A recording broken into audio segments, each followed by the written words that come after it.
할렐루야. 주일 예배에 나오신 여러분들 주님의 이름으로 환영합니다. 우리 웨스터민스터 소교리 문답 42주일 문답 함께하고 찬송하도록 하겠습니다. 제가 묻고 함께 답하겠습니다. 91문, 성례는 어떻게 구원의 효력 있는 방편이 됩니까? 성례가 구원의 효력 있는 방편이 되는 것은 성례 자체나 베푸는 자의 덕으로 되는 것이 아니요 오직 그리스도의 축복하심과 또 믿음으로 성례를 받는 자 속에 역사하는 그의 영의 역사로 됩니다. 92문, 성례가 무엇입니까?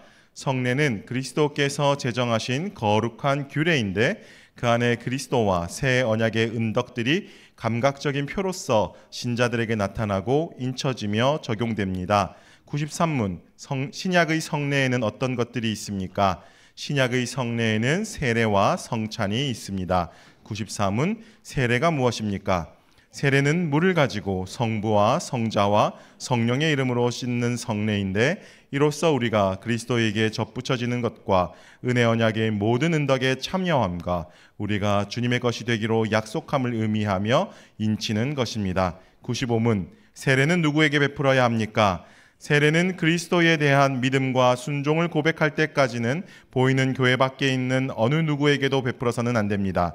그러나 보이는 교회 회원들의 유아들은 세례 받아야 합니다. 아멘. 우리의 놀라운 은혜 되시는 우리 구주 예수님을 함께 찬송하며 주님 앞으로 나아가도록 하겠습니다.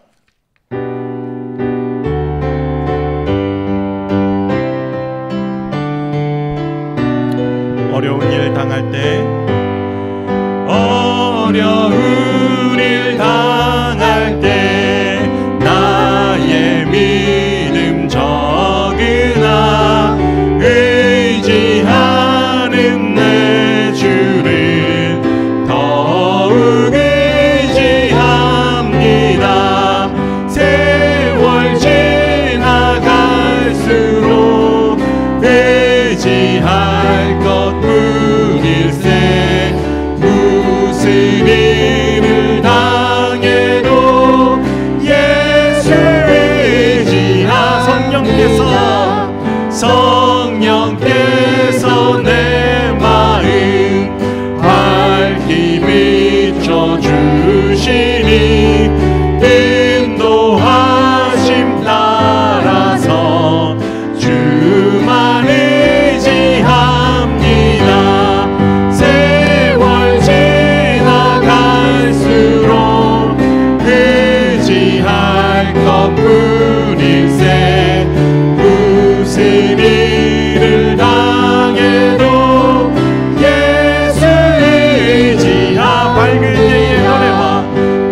거친 풍랑에도 깊은 바다처럼 나를 잠잠케 해 주 사랑 내 영혼의 반석 그 사랑 위에서 내가 주인 삼은 모든 것 내려놓고 내 주 대신 주 앞에 나가 내가 사랑했던 모든 것 내려놓고 주님만 한 번 더 고백합시다. 내가 주인 삼은 모든 것 내려놓고 내 주 대신 주 앞에 나가 내가 사랑했던 모든 것 내려놓고 주님만 사랑해. 고백합시다. 주 사랑 거친 풍랑에도 깊은 바다처럼 나를 잠잠케 해 주 사랑 내 영혼의 반석 그 사랑 우리 함께 이름을 높이시다. 예수 이름 높이세.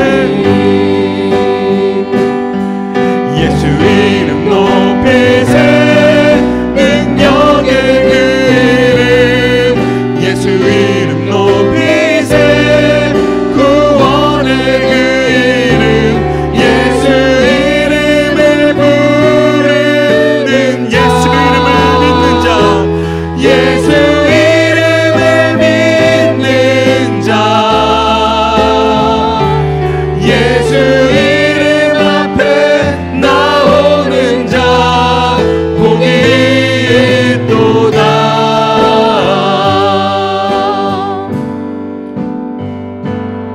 수많은 무리들 줄지어 그분을 보기 위해 따르네. 평범한 목수이신 그분 앞에 모든 무릎이 꿇어 경배하네. 모든 문제들 하나하나 죽음까지도 힘을 잃고 생명의 근원 대신 예수 이름 앞에 모든 권세를 굴복하리. 마음 다해 함께 고백합시다. 예수 이름 높이세. 예수 이름 높이세. 능력의 그 이름 예수 이름 높이세. 구원의 그 이름 예수 이름을 부르는 자 예수 이름을 믿는 자 예수 이름 앞에 나오는 자 복이 있도다.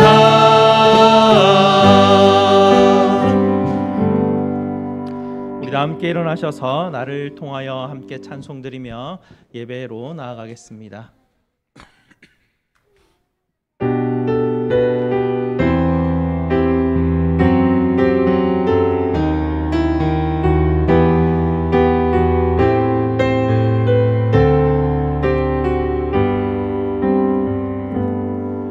지금 서 있는 이곳에서 높임을 받으소서.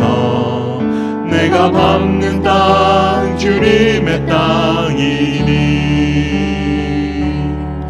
하늘이 주의 이름 높이 올리며 넓은 바다가 주를 노래해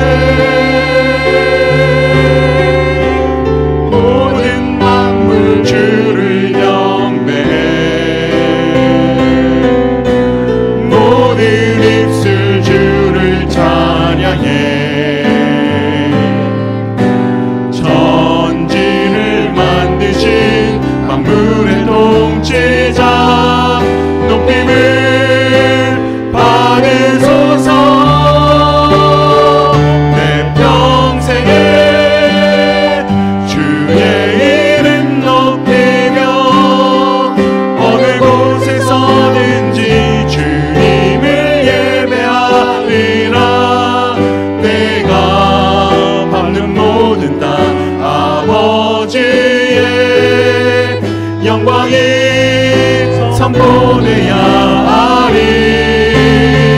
찬양하며 주님을 예배할 때 하늘 가득한 주의 영광 보리라. 나를 통하여 나의 입술을 인하여 주의 이름 높임을 받으소서. 나를 통하여 나의 입술을 인하여 주의 이름 높임을 받으소서. 아멘. 우리 하나님의 이름을 부르며 예배로 나아가겠습니다.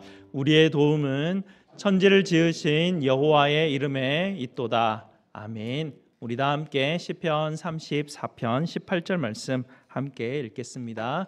여호와는 마음이 상한 자를 가까이 하시고 중심으로 통회하는 자를 구원하시는도다. 아멘. 하나님께서 저와 여러분을 이렇게 축복하시며 환영하십니다. 하나님 우리 아버지와 주 예수 그리스도로부터 은혜와 평강이 있기를 원하노라. 아멘. 우리 다 함께 찬송 23장으로 하나님께 영광 돌리겠습니다.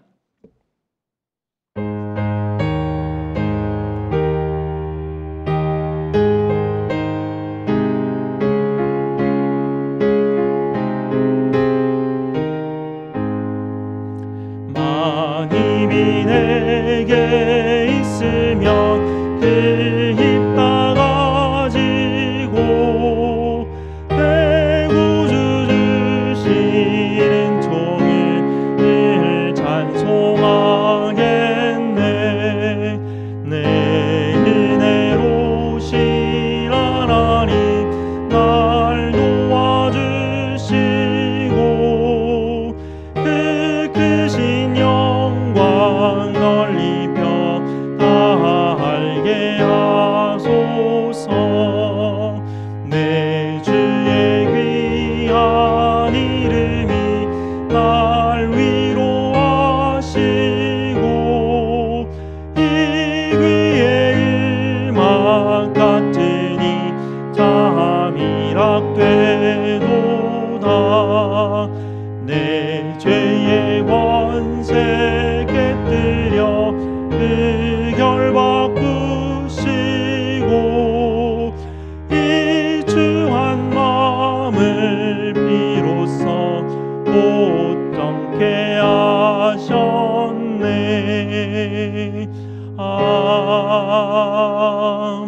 아멘. 다 함께 앉으셔서 하나님께서 우리에게 주신 약속의 계명을 함께 읽도록 하겠습니다.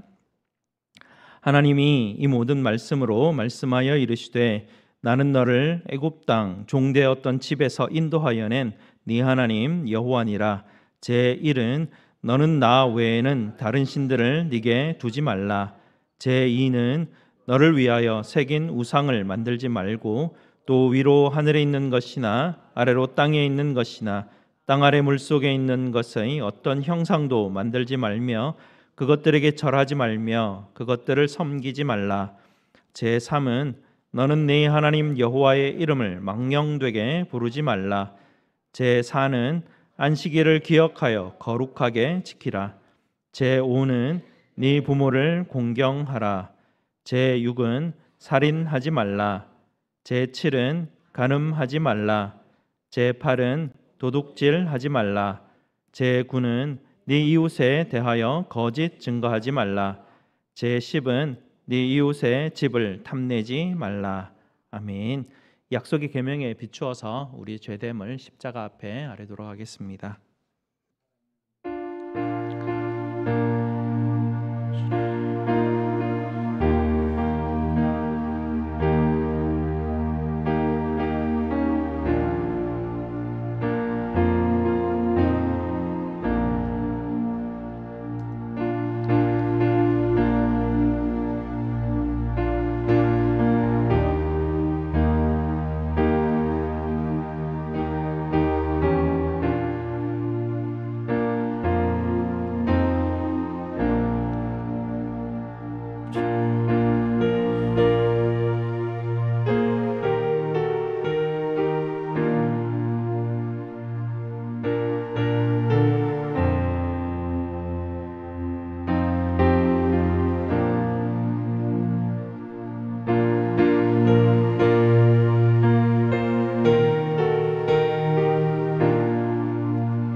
아버지 하나님 감사합니다. 부흥의 기간 동안 주님 주신 은혜로 지난 한 주간 살아가게 하시니 참으로 감사를 드립니다.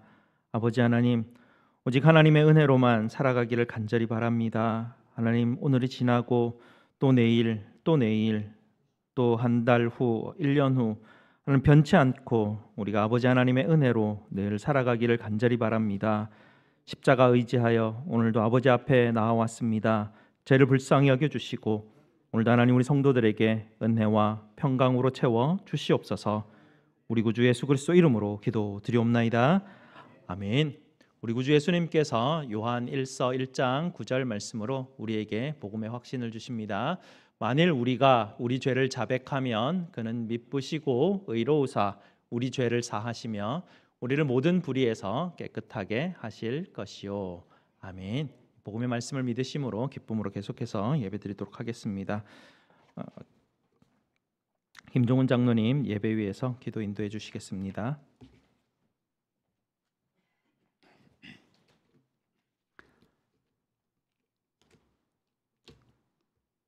하나님, 하나님의 그 즐거움이, 기쁨이 땅에 있는 모든 성도들에게 있다고 하신 말씀, 하나님의 기쁨이 오늘 여기에 예배하는, 기도하는 우리 한 사람 한 사람에게 있다고 하는 그 시편 말씀 앞에 내 눈이 멈추고 내 마음이 멈추어 그 하나님을 묵상케 하시고 그 하나님이 낮고 천한 우리를 위하여 행하신 그 일들에 하나님 그저 감사하며 놀라울 뿐임을 고백합니다. 그 사랑이 하나님 변하지도 않고 취소되지도 않고 쉬지도 않으시어 낮고 천한 우리들을 오늘 하나님 이 자리를 부르시어 하나님이 베푸시는 이 귀한 잔치에 참여케 하시고 그 하나님과 함께 기뻐하며 즐거워할 수 있도록 은혜 베푸심에 하나님 진심으로 감사합니다.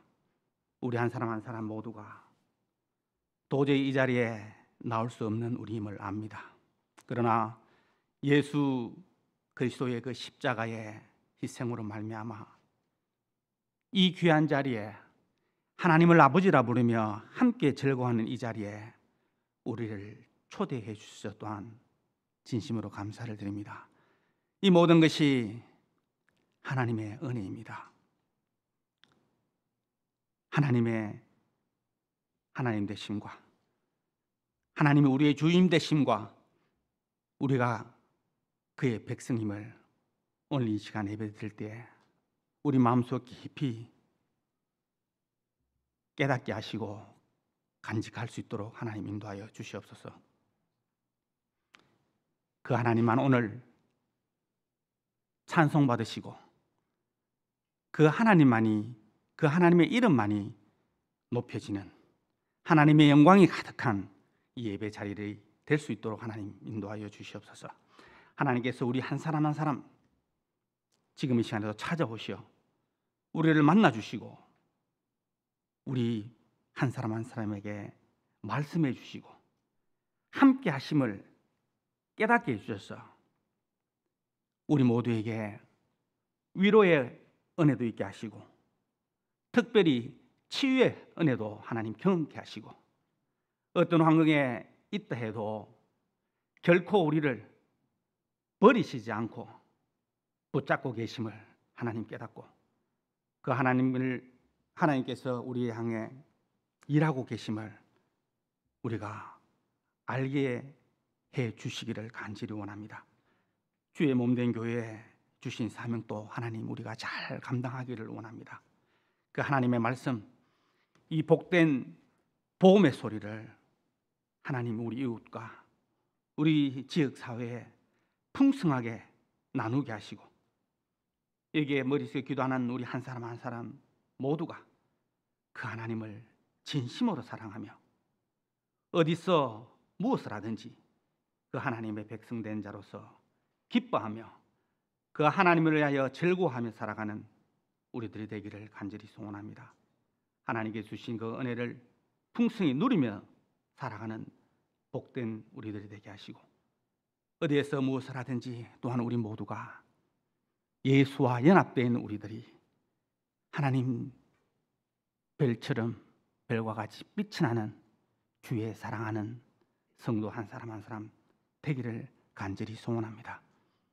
이 시간 말씀을 위해 세우신 목사님 인도하시고 그 하나님이 하나님 되심이 풍성하게 담대하게 하나님 선포되기를 또한 간절히 원합니다.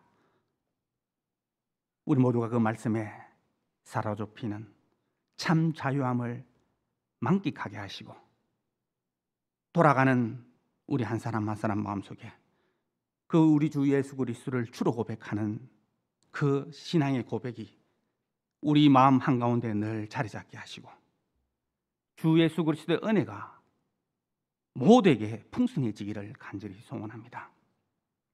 찬양대 찬양도 하나님 받으시고 그 가사 한 절 한 절이 하나님을 사랑하는 우리 모두의 신앙 고백이 될 수 있도록 도우시고 멀리 고국에 떨어져 있는 우리 부모, 형제들, 특히 우리 사랑하는 자녀들 하나님 이 시간 동일한 은혜 되어 주셔서 어디에 있더라도 그 하나님 함께 하심을 기억하고 하나님께 예배하는 자로 살아가는 귀한 주의 백성들이 될 수 있도록 하나님 간절히 소원하오며 예수님의 이름으로 기도합니다.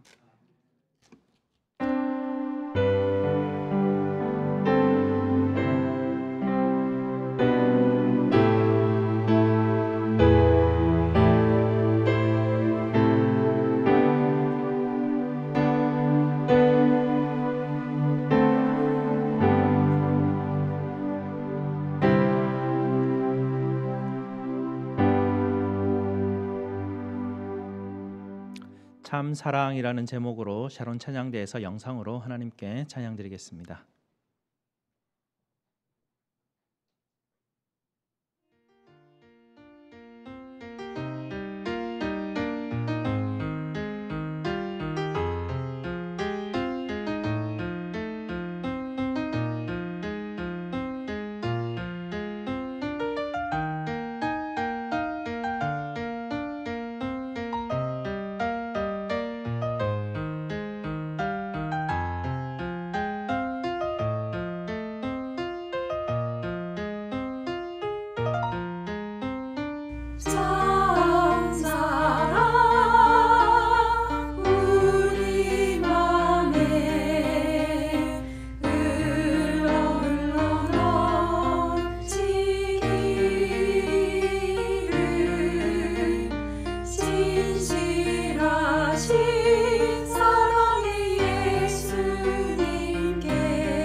참 사랑 우리의 마음 속에 흘러 넘치니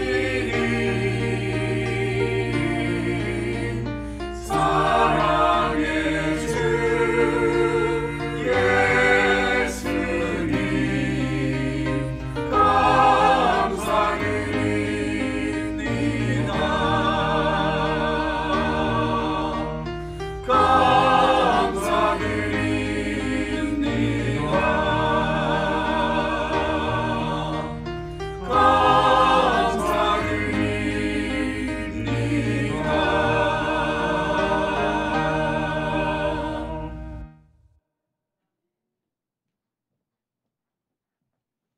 아멘. 감사합니다. 하나님께서 오늘 우리에게 주시는 말씀 보도록 하겠습니다.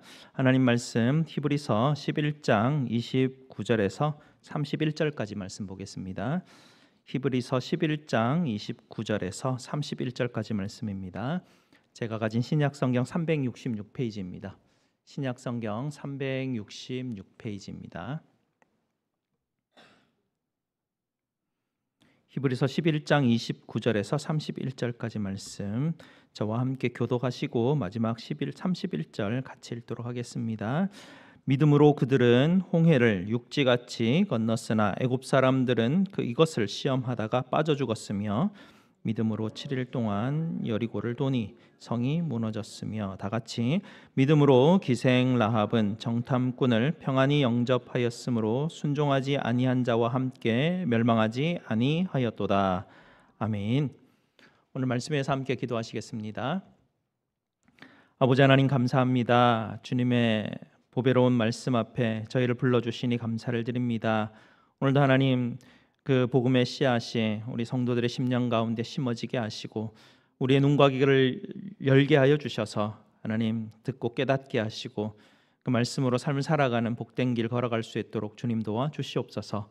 예수 그리스도 이름으로 기도드리옵나이다. 아멘. 토마스 에디슨이 처음 백열 전구를 발명한 건 아닌데요. 그가 상용화를 시킨 사람인데요. 처음 한 40시간 이렇게 유지되는 그 백열 전구를 만들 때였습니다. 이걸 만드는데 한 수백 시간이 걸렸다고 합니다. 지금은 공장에서 이렇게 찍어 나가면 되는데 당시에 그 벌브 안에 진공 상태를 만들어서 필라멘트를 넣는 게 쉽지 않았던 것 같습니다. 한 수백 시간에 걸쳐서 하나의 그 백열 전구를 실험용으로 하나 만들게 되는데요. 이 백열 전구를 완성한 다음에 에디슨이 한 남자 아이에게 심부름을 시킵니다.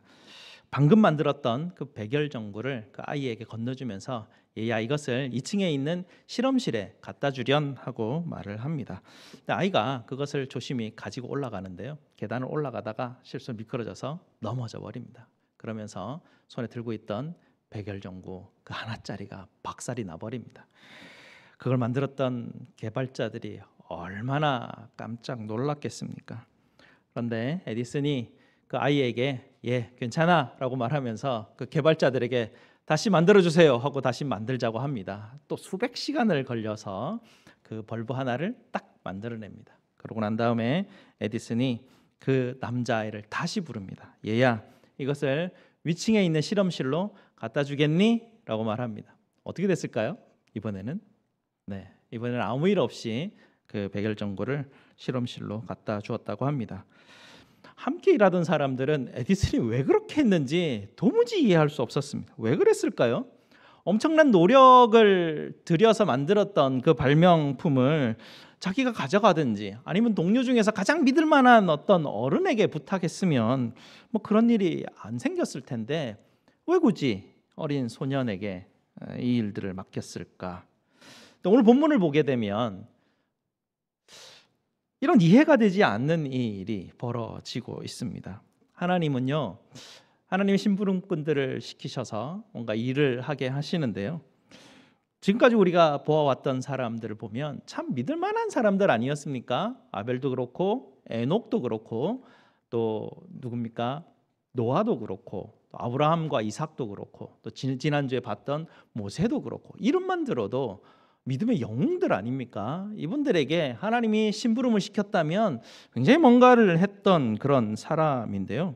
오늘 우리가 읽었던 사람들은 보면 두 부류의 사람이 나타나는데, 에디슨이 심부름을 시켰던 그런 작은 아이와 같은 여러 가지 문제가 있는 사람들이 오늘 본문에 등장하고 있습니다.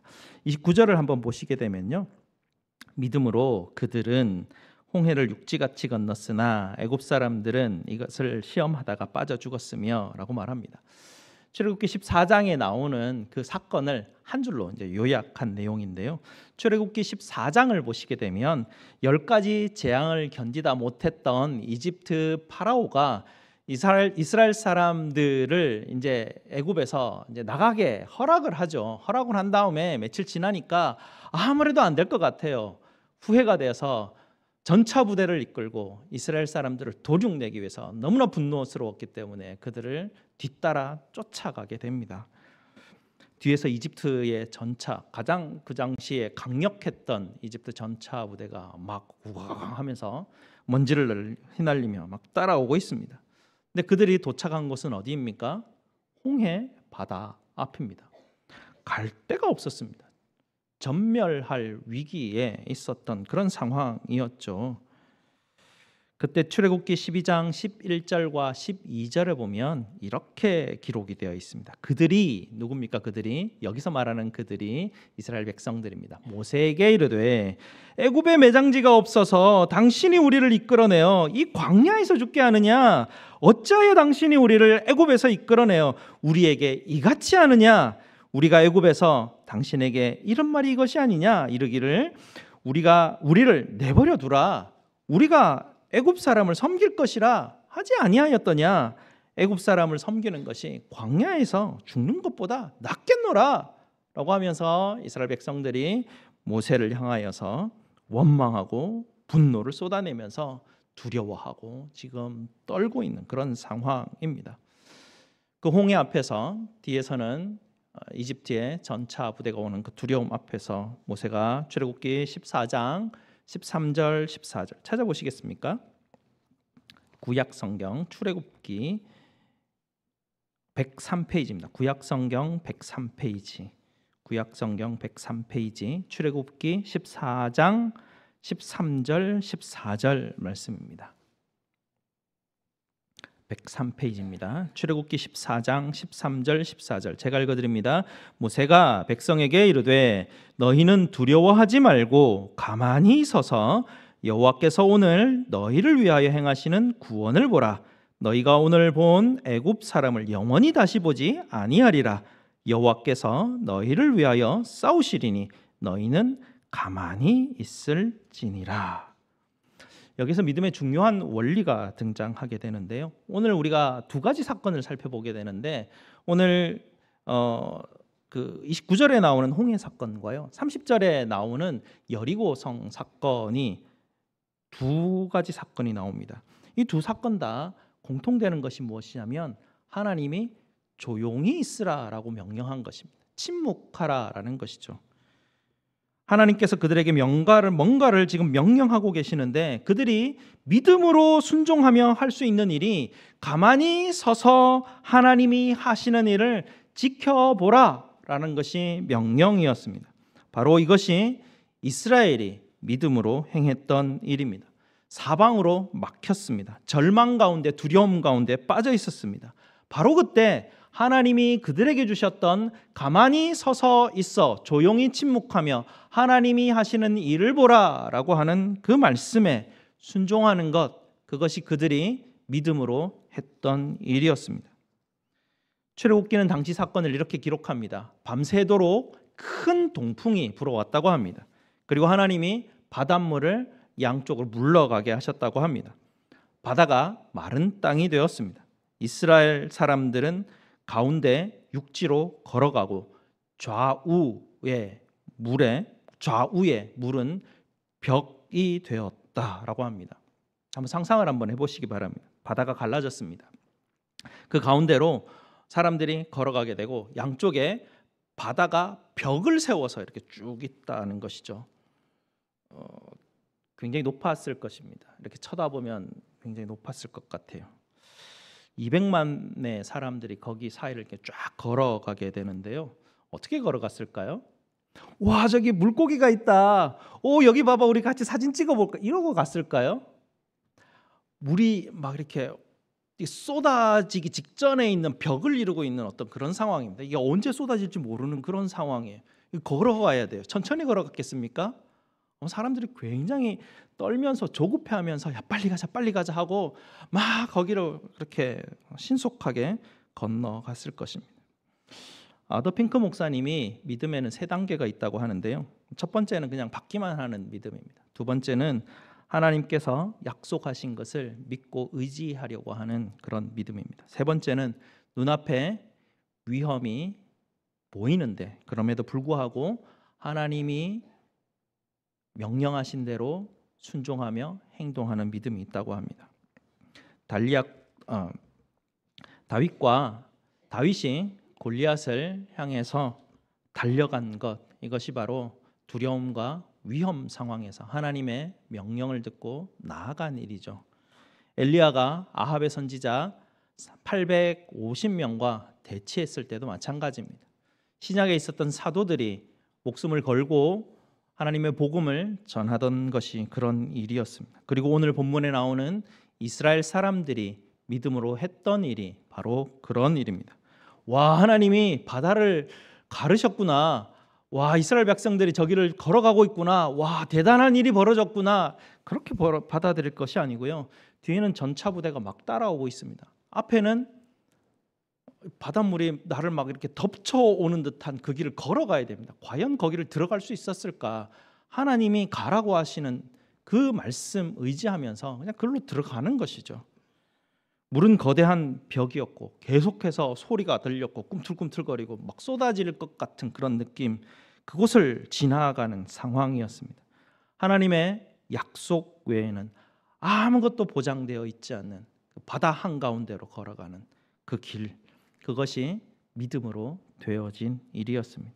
30절에는 또 다른 믿음으로 되어지는 일을 하나 소개하고 있는데요. 이제 홍해 사건으로부터 40년이 훌쩍 지나간 다음에 일어난 사건입니다. 한 세대가 지나가고 다음 세대가 왔을 때의 사건이죠. 30절을 보시게 되면 믿음으로 7일 동안 여리고를 도니 성이 무너졌다.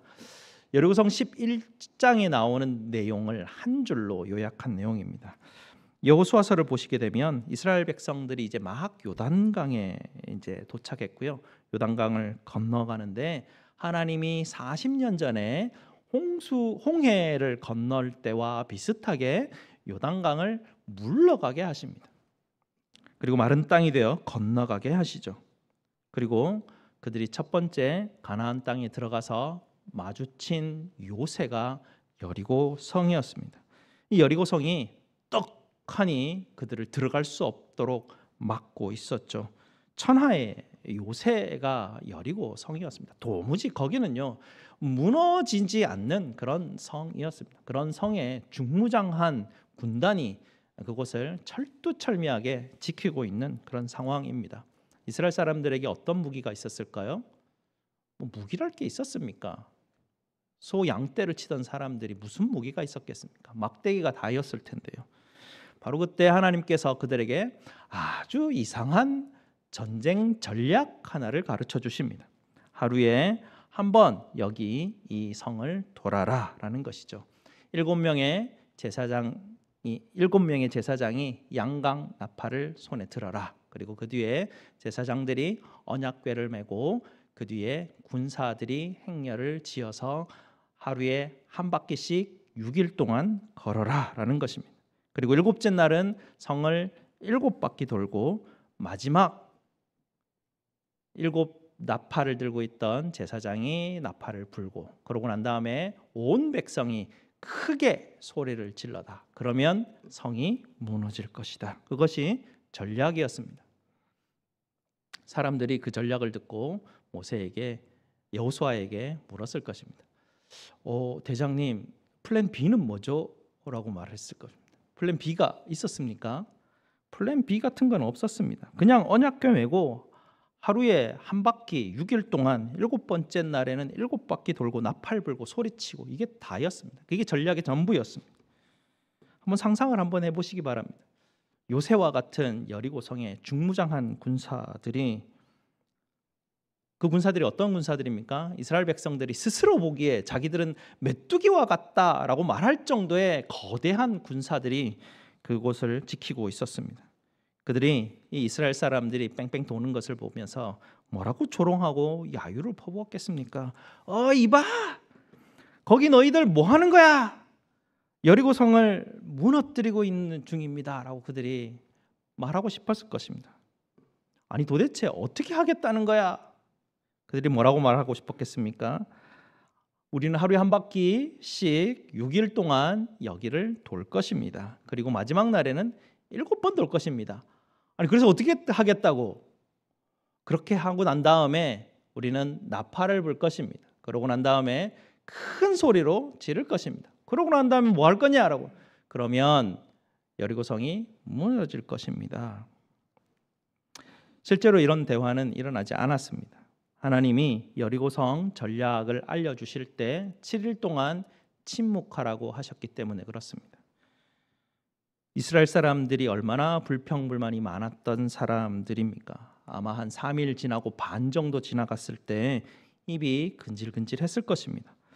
와, 이 반이나 지나가고 있는데 저 여리고성의 벽돌 하나도 꼼짝도 하지 않는데 도대체 뭘 어떻게 할 거냐? 이 사다리를 만들든지 땅을 파든지 뭘 수를 내야 되지 않겠느냐? 얼마나 입이 근질근질했겠습니까? 중국 선교사셨던 허디슨 테일러 선교사님이 이렇게 말했는데요. 하나님의 뜻에는 3가지 단계가 있다고 합니다. 첫 번째는 불가능해 보이는 단계, 두 번째는 어려워 보이는 단계, 세 번째가 되면 어느 순간인가 다 이루어져 버린 단계. 우리에게 맞닥뜨려진 많은 일들은 항상 어려움과 도전과 실망으로 그렇게 반응할 수밖에 없습니다. 왜냐하면 우리는 타락한 죄인들이고 우리는 또 다른 타락한 죄인들과 함께 우리는 이 인생을 살아가야 되기 때문에 그렇습니다. 그러니 얼마나 어렵겠습니까? 타락한 나도 이게 일을 하는데 너무 힘든데 나와 똑같은 타락한 저 사람하고 또 같이 뭔가를 해야 되니 하나님이 줄 서서 침묵하고 아무 말 없이 그냥 걸어라고 뭔가를 명령하시는데 얼마나 힘들었겠습니까? 7일 동안 계속해서 비난과 야유와 욕이 쏟아졌을 것입니다. 아무 말도 아무것도 하지 못하고 그저 바보가 되어야 되는 그런 상황이었습니다. 오늘 이 사건을 통해서 2가지 믿음의 원리들을 우리가 발견할 수 있는데요. 홍해 사건은 어떻습니까? 홍해 사건은 두려움의 그 바다 한가운데로 걸어가야 되는 그런 일이었습니다. 그 한가운데로 걸어가는 동안 하나님께서 묵묵히 지켜보라는 그 말씀 한마디 듣고 요동치 않고 그냥 그 두려움 가운데를 지나갔어야 하는 것입니다. 그것이 믿음의 첫 번째 원리입니다. 두려움 가운데 하나님이 인도하시는 대로 묵묵히 걸어가는 것입니다. 두 번째는 여리고성 앞에서 온갖 비난과 모욕과 욕을 들어서 바보가 되는 그런 순간조차도 아무 말 없이 하나님이 하라고 하신 그 일들을 해내는 것입니다. 이렇게 믿음의 길로 묵묵히 오늘 하루, 내일 하루, 하루하루 내 할 일을 하며 지나가다 보면 처음에는 불가능해 보였던 단계가 그 다음엔 좀 어려워 보이는 단계로 어느 순간에 시간이 지나고 나면 이미 하나님이 다 이루어 버리신 그 일들을 우리는 보게 될 것입니다.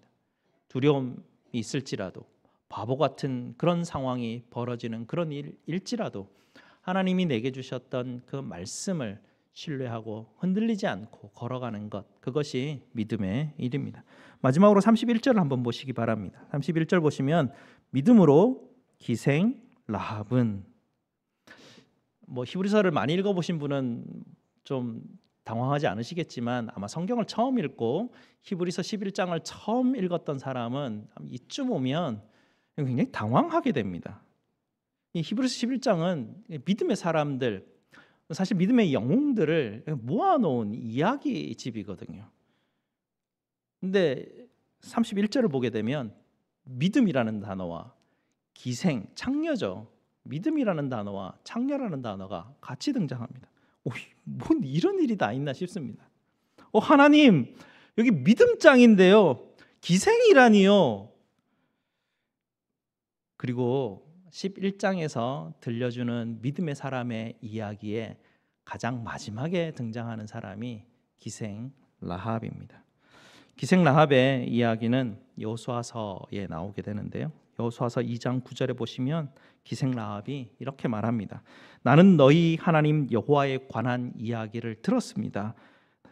너희가 애굽에서 나올 때 여호와께서 너희 앞에서 홍해물을 마르게 하신 일을 우리가 들었나이다 라고 그렇게 말합니다. 지금 며칠 전에 요단강 건넜던 그 이야기를 지금 하고 있는 것이 아닙니다. 지금 기생 라합은 40년 전에 그 이스라엘 백성들이 하나님께서 바다를 가르시고 건너게 하셨던 그때부터 하나님을 들었다는 이야기입니다. 그리고 이 이야기는 가나안 땅에 있던 모든 사람들이 들었던 이야기이고요. 간담이 높고 정신을 잃을 정도로 심히 두려운 이야기라고 그렇게 말하는 것입니다. 40년 전에 이스라엘 사람들에게 무슨 일이 있었습니까? 12 정탐꾼의 일이 있었습니다. 그 사람들이 가나안을 정탐하고 난 다음에 보고한 것이 무엇입니까? 거기 사는 사람들은 거인과 같이 대단한 군대들이 있었습니다. 그들이 쌓아올렸던 그 성은 하늘을 닿을 정도로 높고 견고한 성이었습니다. 우린 도무지 저들과 싸움이 되지 않습니다. 우리는 메뚜기와 같은 사람들입니다. 움츠러들었던 것이죠. 그런데 정작 가나안 사람들은 하나님이 하신 일을 보고 어떻게 반응했습니까? 그때 40년 전에 이미 여호와 하나님의 이야기를 듣고 가나안 사람들이 공포에 질려 두려워 떨었다라는 것입니다. 이미 40년 전부터 가나안 사람들은 정복당할 그런 모든 준비가 되어 있었다라는 것이죠. 이게 무슨 말입니까? 그때 정탐꾼의 이야기를 듣고 반응했던 불평하고 분노하고 비난하고 모세를 향해서 시위했던 이스라엘 사람들보다 더 큰 믿음의 사람이 바로 여기 있다라는 것이죠. 기생 라합은 하나님이 하신 그 일을 들었습니다. 여호수아 2장 11절에 이렇게 말합니다. 우리가 듣자 곧 마음이 녹았고 너희로 말미암아 사람이 정신을 잃었나니 너희의 하나님 여호와는 위로는 하늘에서도 아래로는 땅에서도 하나님이시니라. 기생 라합이 하나님의 이야기를 듣고 하나님을 향한 신앙의 고백이었습니다. 하늘에서도 땅에서도 온 천지간 오직 유일하신 하나님 한 분만 오직 유일하신 신이십니다. 살아계신 하나님이십니다. 라고 그렇게 고백한 것입니다. 이어지는 12절에 기생 라합이 그들을 향하여서 이렇게 간청합니다. 요청합니다. 저도 당신들의 그 하나님을 섬길 수 있습니까? 나도 당신들 중에 하나가 될 수 있습니까? 라고 요청한 것입니다. 하나님이 가나안 땅을 심판하실 때에 예상치 못했던 생각지도 못했던 한 여인에게 어마어마한 은혜를 베푸십니다. 그리고 이 여인은 그 이후로 살아있는 믿음의 증인이 됩니다. 여기서 우리는 또 다른 믿음의 중요한 두 가지 원리를 발견하게 되는데요. 첫 번째는요, 저와 여러분의 약함이 하나님이 일하시는데 전혀 방해가 안 된다는 것입니다. 다윗이 골리앗에게 맞서서 작은 돌멩이 5개를 주었지 않습니까? 하나님은 흔하디 흔한 보잘것없는 작은 돌멩이들을 가지고 거인을 쓰러뜨리셨습니다. 물이 갈라지게 하셨습니다. 성벽이 무너지게 하셨습니다. 우리가 누구나 다 비난하는 죄인조차도 어마어마한 믿음의 증인으로 변화시키셨습니다. 하나님은 아무것도 아닌 것 같은 에디슨이 불러서 썼던 작은 소년 같은 그런 사람들을 사용하셔서 하나님의 심부름꾼 삼으십니다. 그리고 하나님은 그 일을 하나님이 이루어 내십니다. 그러니 우리의 약함은 하나님 하시는 일에 아무 방해가 되지 않는다는 것입니다. 두 번째는 저와 여러분의 과거의 문제입니다. 저와 여러분의 과거가 어떠했든지 간에 하나님이 세우시는 계획에 전혀 방해가 되지 않는다는 사실입니다. 이스라엘 한번 보시기 바랍니다. 이스라엘의 과거 역사를 한번 돌아보시기 바랍니다. 그들의 역사는 무슨 역사입니까? 매번 배반의 역사입니다. 끊임없이 하나님으로부터 돌아서려고 했던 것이 이스라엘 사람들의 역사의 전부 아닙니까? 기생 라합을 보십시오. 기생 라합의 과거를 한번 보십시오. 그의 과거의 삶이 어떠하였습니까? 여러분 중에서 기생 라합보다 더 복잡한 그런 과거를 가지고 계신 사람이 있으십니까? 아마 없으실 겁니다. 여러분의 과거에 어떤 일이 있었던지, 어떤 나쁜 행실이, 어떤 사람들에게 비난받을 그런 일들을 했었던지, 그런 것은 하나님이 일하시는 것에 아무런 방해가 되지 않는다는 것입니다.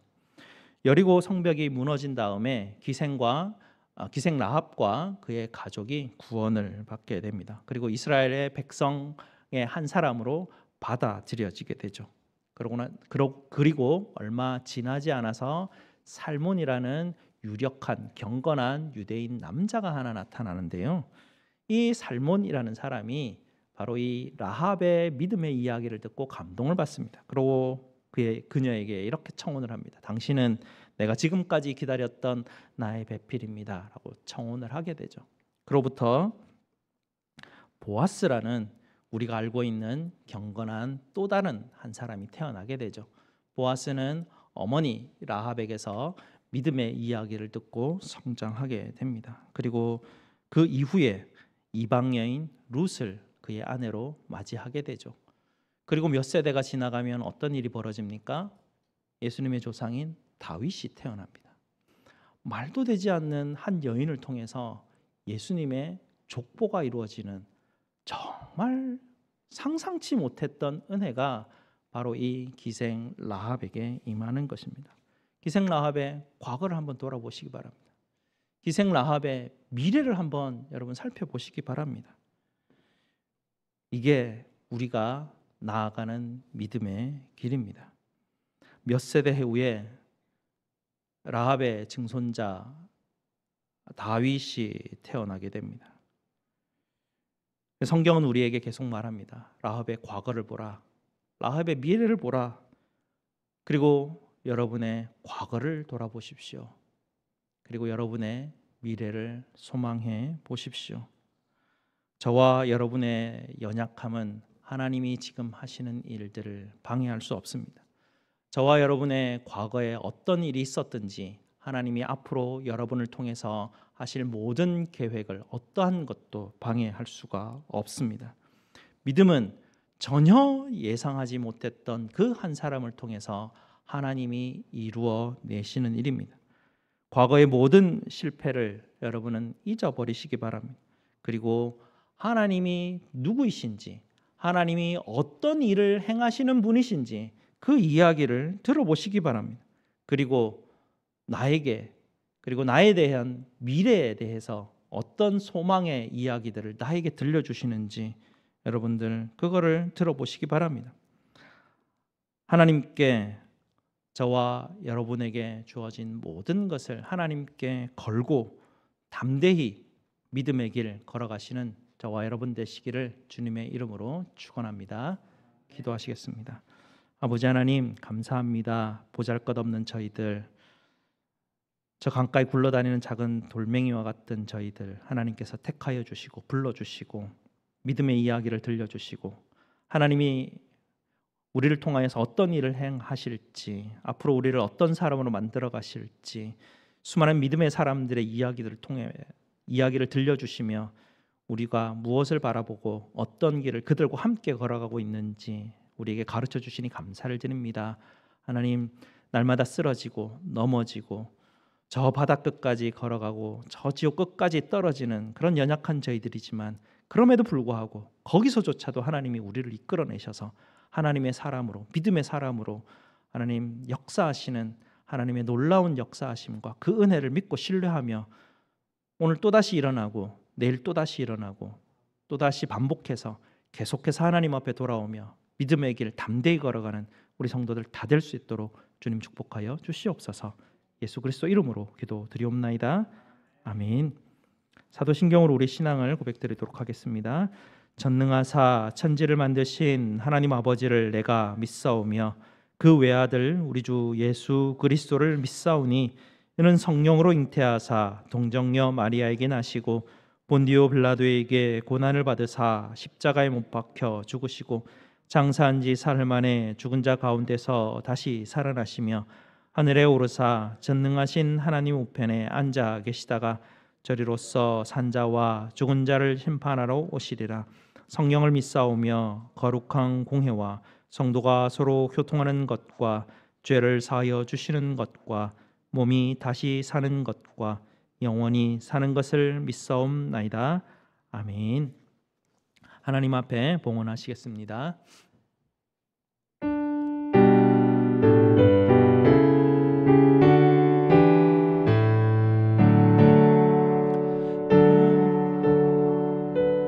네, 1절 가사가 없나요? 네, 다시 해주세요.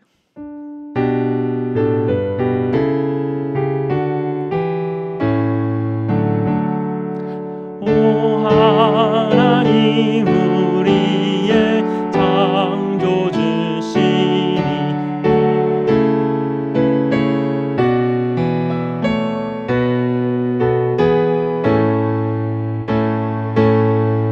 날 엎드려 경배드리며 내 주의 이름 높이 찬양하네. 주 하나님 이름을 함께 높이며 내 주제께 영광을 돌리오리. 그 능력이 우리를 지켜주시니 주 하나님을 높이 찬양하네. 아멘. 감사 제목 나눕니다. 사랑하는 딸이 방문하여 기쁨과 만남으로 함께 하나님 앞에 예배드리게 하시니 감사를 드립니다. 범사에 감사합니다. 이 시간 하나님 앞에 감사 기도 드리도록 하겠습니다. 아버지 하나님 감사합니다. 오늘도 하나님께서 우리에게 은혜 주시고 또 하나님 앞에 나와 우리의 감사함으로 하나님 앞에 올려드리며 또 찬송하고 하나님의 말씀으로 또 하나님 우리를 인도하여 주시는 그 은혜 받게 하시니 참으로 감사를 드립니다. 오늘도 하나님 주님께서 받은 그 은혜 하나님 앞에 감사하여 또 주님 앞에 구별하여 예물로 드립니다. 시베일과 감사와 또 성교와 주정헌금으로 주님 앞에 드리오니 그 마음의 중심을 살펴주시고 그 손길을 주님 받아 주시옵소서. 드려진 예물로 주의 나라로 인해 하나님 사용되게 하시고 주님의 영광만 드러내게 하시옵소서. 또 이 한 주간 시작합니다. 시작하는 이 한 주간 동안에도 또 우리 성도들에게 주님 주어 주신 그 은혜, 평안 하나님 늘 부어 주시옵소서. 저희의 모든 쓸 것을 채우시는 우리 주 예수 그리스도 이름으로 기도드리옵나이다. 아멘. 우리 다 함께 일어나셔서 하나님은 우리의 피난처 되시며 함께 찬송드리겠습니다.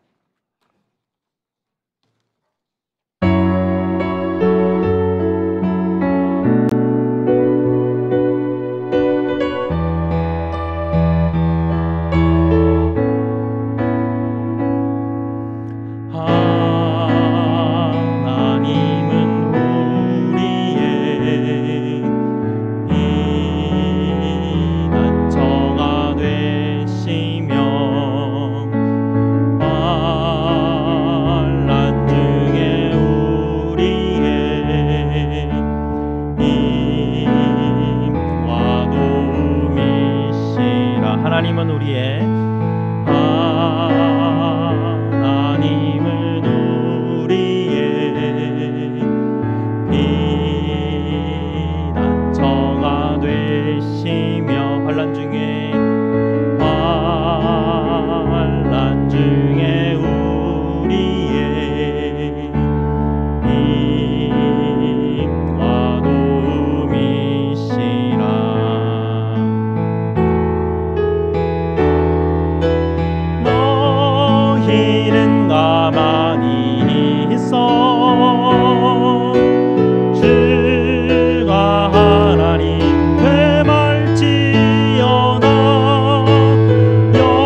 너희는 가만히 있어. 너희는 가만히 있어. 주가 하나님 되갈지어다. 열방과 세계 가운데 주가 높임을 받으리라. 아멘. 하나님의 복을 선포하도록 하겠습니다. 이제는 우리 주 예수 그리스도의 사랑과 우리 하나님의 우리에게 주시는 놀라운 은혜와 성령 하나님의 교통하심이 오늘도 하나님 믿음의 길을 담대히 나아가기로 다짐하는 우리 성도들 머리 위에 항상 함께 있을지어다. 아멘.